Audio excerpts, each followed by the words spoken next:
Hello there! So you received your blind spot mirrors.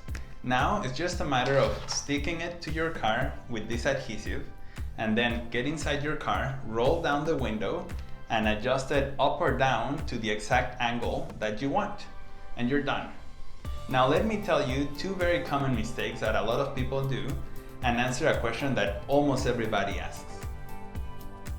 Number one, don't peel the adhesive until you know exactly where you're gonna place the mirror.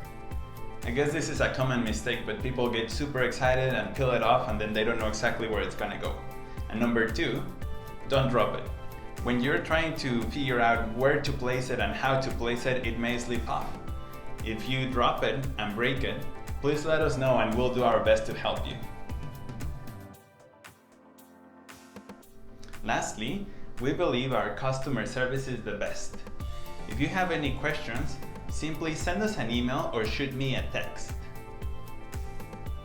If for any reason you need to return them, please don't send them back to Amazon, because they will penalize us for any return we have. The best and fastest solution is that you contact us and we'll help you right away.